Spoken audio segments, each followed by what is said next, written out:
Imagine receber uma ligação e ouvir: "Parabéns, você foi escolhido para salvar o planeta." Parece golpe, mas em Solo Leveling aconteceu algo parecido. Enquanto milhões de caçadores recebiam apenas poderes comuns, 7 humanos foram escolhidos pelos próprios governantes. Seres tão poderosos que até os monarcas precisavam levá-los a sério. Esses 7 humanos se tornaram a arma mais secreta da humanidade, e alguns podiam destruir exércitos inteiros, outros eram praticamente impossível de matar. E o mais surpreendente de tudo, um deles era brasileiro, e a história dele terminou de uma forma que poucos fãs conhecem. Mas antes de chegar nele, precisamos falar do homem que transformou a força bruta em profissão. E se você perguntasse aos caçadores quem era o humano mais assustador do planeta antes da ascensão de Sung Jin-woo, muita gente responderia sem pensar: Thomas Andre, o caçador mais poderoso dos Estados Unidos. E sinceramente, olhando para ele, parece que a academia levantava peso para impressioná-lo. Thomas possuía um fragmento da luz brilhante. Na prática, isso permitia que seu corpo suportasse quantidades absurdas de energia, enquanto outros caçadores precisavam desviar dos ataques. Thomas parecia seguir a estratégia: se eu não me mexer, talvez o ataque desista. E o pior é que realmente funcionava. Durante anos ele foi tratado como uma força da natureza, mas então apareceu Sung Jin-woo, e pela primeira vez Thomas descobriu uma informação muito importante: ser tanque não impede ninguém de virar combo. E sua derrota foi brutal, mas curiosamente ele gerou algo raro: respeito. Porque Thomas percebeu que estava diante de alguém que havia ultrapassado todos os limites da humanidade. Mas ele não era o único escolhido pelos governantes. Do outro lado do mundo existia alguém tão forte quanto e muito assustador. Na China existia um homem que muitos consideravam ainda mais perigoso que Thomas Andre, e o nome dele é Liu Zigeng, o único caçador de 7 estrelas do país. E enquanto Thomas Andre resolvia os problemas usando a força bruta, Liu parecia resolver tudo usando sua precisão absurda.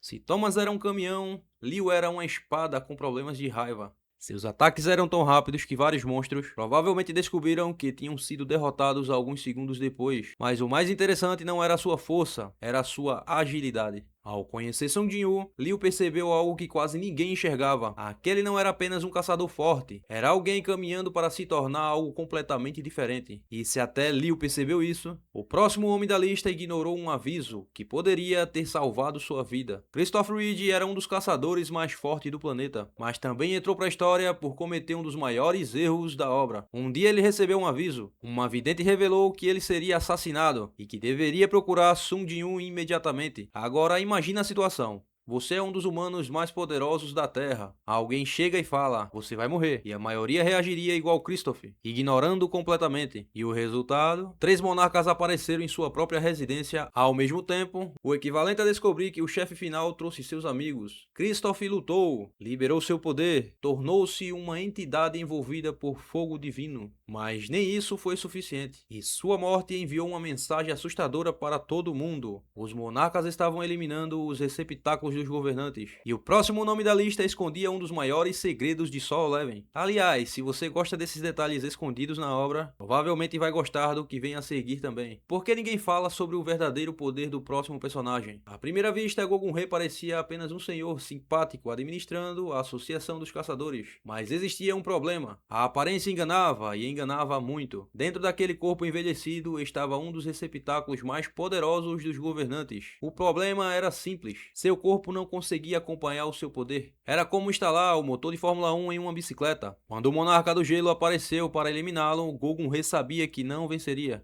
E mesmo assim decidiu lutar, porque às vezes coragem não significa acreditar que vai vencer. Significa lutar mesmo sabendo que vai perder. E foi exatamente isso que ele fez. Sua morte se tornou um dos momentos mais emocionantes de toda a série. Mas ainda existia alguém ainda mais misterioso. Entre todos os receptáculos dos governantes, existe um que permanece cercado por mistério até hoje: Siddharth Bachchan, o caçador de nível nacional da Índia. Curiosamente, ele quase não aparecia na obra, o que é impressionante, porque normalmente quanto menos alguém aparece no anime, mais os fãs inventam teorias sobre ele. Mesmo parecendo pouco, Siddharth era conhecido como um dos homens mais poderosos do planeta. Um homem forte o suficiente para proteger uma nação inteira. Mas seu verdadeiro poder nunca foi mostrado completamente. E talvez esse seja justamente o motivo pelo qual ele ainda continua sendo tão interessante para os fãs. Mas nenhum desses personagens citados até agora possui uma história tão emocionante quanto o próximo. Durante anos, Sung Jin-woo acreditou que seu pai estava morto. Mas a verdade era muito mais complicada. Sung Yuan havia sido escolhido pelos governantes para uma missão secreta.